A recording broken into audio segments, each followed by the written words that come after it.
Hi, good morning. How are you all? Welcome back to Tripsa Motivation. नमस्कार, मैं हूँ प्रीति दुर्गापाल और उम्मीद करती हूँ कि आप लोग अपने जीवन के स्वर्णिम लम्हों में जी रहे होंगे। यदि नहीं तो आप उनमें शीघ्र प्रवेश करने वाले हैं। महाभारत का युद्ध, दोनों तरफ सबसे बड़े योद्धा, सबसे चालाक रणनीतियां, सबसे तेज रथ और सबसे शक्तिशाली हथियार। लेकिन जीत किसकी हुई? जीत हुई उस तरफ जहां भगवान श्री कृष्ण सारथी थे, क्योंकि चाल चाहे कितनी भी होशियारी से चली जाए, आखिरी बाजी भगवान के ही हाथ में होती है। हम इंसान अक्सर सोचते हैं कि हम ही सब कुछ नियंत्रित कर सकते हैं, प्लान कर सकते हैं, मेहनत कर सकते हैं और चालें भी चल सकते हैं। लेकिन सच्चाई यह है कि हमारे हाथ में सिर्फ प्रयास हैं, परिणाम नहीं हैं।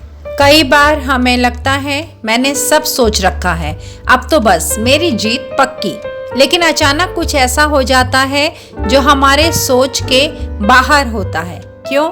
क्योंकि भगवान की योजना हमारी सोच से भी ऊंची होती है। रामायण में रावण ने चाल चली, सीता माता का हरण किया, लगा कि जीत उसकी ही है, पर भगवान की योजना अलग थी। ये चाल ही उसके विनाश का कारण बनी। हमारी सोच छोटी हो सकती है, पर भगवान का प्लान हमेशा बड़ा और सही होता है। अगर हमें किसी चीज में सफलता मिल भी जाए तो घमंड क्यों नहीं करना चाहिए? क्योंकि हम सिर्फ मेहनत करते हैं, लेकिन हमें मेहनत का फल देने वाला भगवान है। घमंड आने पर भगवान दिखा देते हैं कि आपकी ताकत कितनी छोटी है। भगवान के घर देर है, अंधेर नहीं।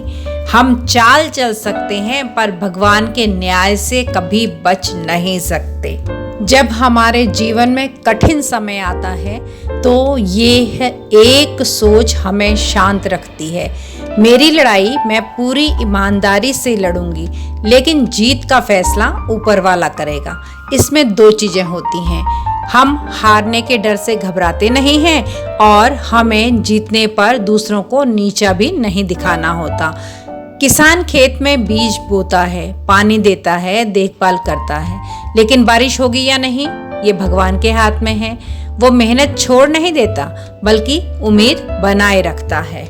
कुछ लोग सोचते हैं कि वे दूसरों के रास्ते में कांटे बिछाकर खुद आगे निकल जाएंगे। ऐसे लोगों के लिए बस एक ही जवाब है, आपकी चालें आपके लिए ही जाल बन सकती हैं। जब भगवान के समय का पहिया घूमता है तो चालाकी, धोखा और झूठ सब ध्वस्त हो जाता है। जब भगवान आपके साथ है तो किसी की चाल आपके खिलाफ चल ही नहीं सकती। इसलिए मेहनत अपनी पूरी क्षमता से कीजिए, ईमानदारी से खेलिए, चाहे खेल जिंदगी का हो या फिर कारोबार का। परिणाम भगवान पर छोड़ दीजिए।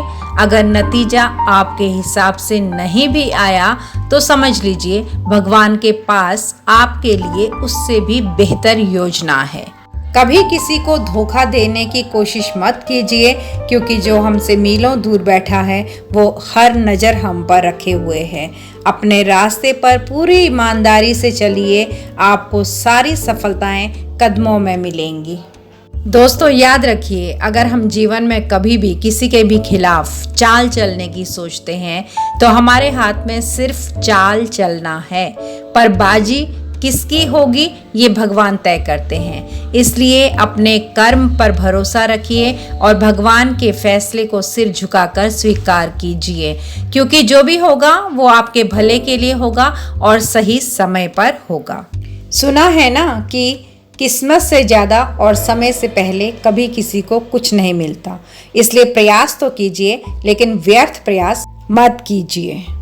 Thanks for watching Tripsa Motivation. Please like, share, subscribe and do not forget to leave a lovely comment. Thank you.